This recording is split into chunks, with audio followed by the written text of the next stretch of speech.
There is no system. The day John Randall and I wrote Whiskey Lullaby, I went in with an idea to write a song called Midnight Cigarette.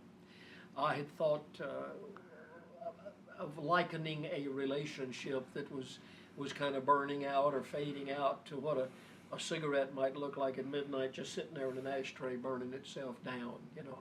And John loved the idea. I presented it to him when we first got together. I said, I want to write a song called Midnight Cigarette. Well, I wanted to write that until I heard he put the bottle to his head and pulled the trigger. I said, wait a minute, that's what we're going to write. To heck with the Midnight Cigarette. But then we were able to take that. And the opening line of Whiskey Lullaby is, she put him out like the burning end of a midnight cigarette. So I was able to take my idea and incorporate it into the song. And that will happen. You know, sometimes we write my idea, sometimes we write your idea, and it makes no difference to me. I don't have to be the guy that came in with the idea. Let's just write the best idea we can write and write the best song we can write.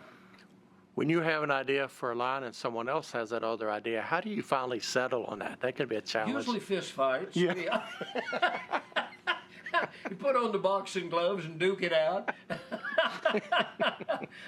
No, not at all. You compromise. Co-writing is a lot of compromising. It really is. I mean, and there are things that are worth fighting for. There are things that are not worth fighting for.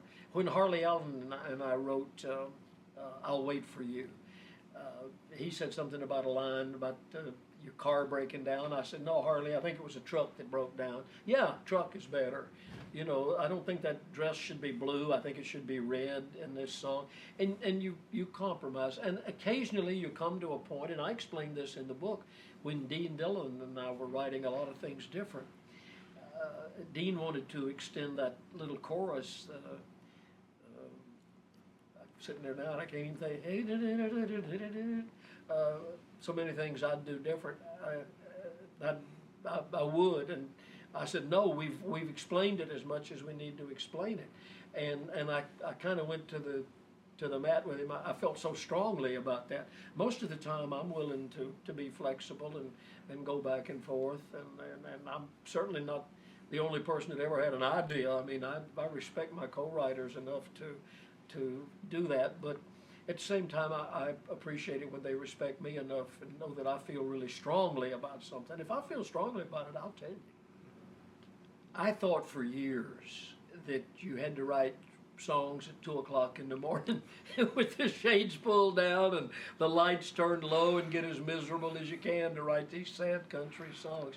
And that worked. It worked for a while.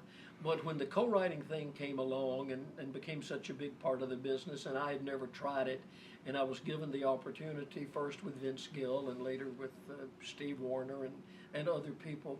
Number one, I learned you can write songs in the daytime, that you can drink coffee, that you can work in the morning, break for lunch, come back, work in the afternoon.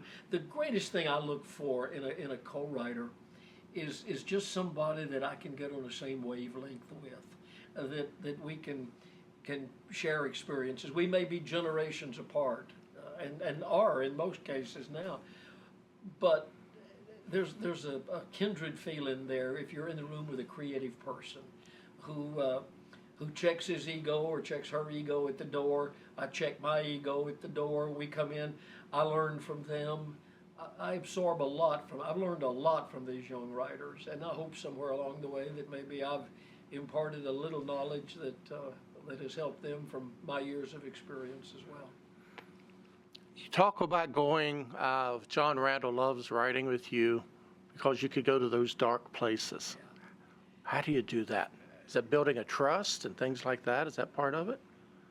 Yeah, it is. It's building trust. I think when we wrote Whiskey Lullaby, which was not the first song we had written together, we had written several other things together. In fact, he had recorded a thing we wrote together called Cold Coffee Morning.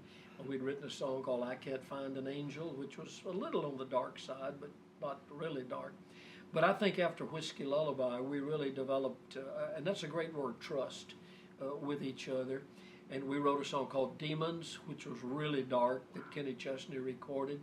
We wrote a song called John 3:16, which is not the same as the one that Keith Urban did. We wrote a song about about a guy in a motel named John, and he was in room 316. And boy, there's some lines in that song that's among my favorite lines that I've ever written or co-written. Nobody's ever recorded it, or they haven't yet anyway.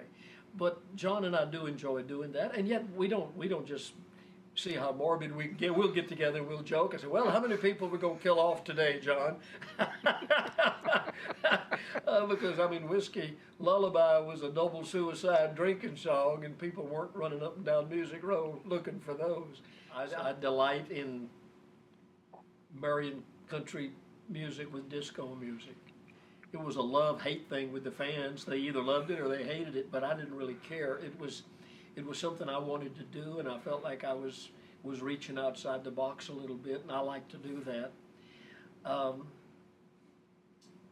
You break rules, but rules are made to be broken. If they want to know what to do with their songs, I encourage them to get in touch with the Nashville Songwriters Association, because I think that's a wonderful organization. I think they have helped many, many people. They've helped people realize that they can write. They've helped people accept the fact that maybe they don't have the talent to write commercial songs. So I don't listen to songs myself. I used to. I'd listen to any song anybody brought me. Number one, I don't have the time to do that anymore. I don't have a publishing company. I'm not out looking for songs to publish.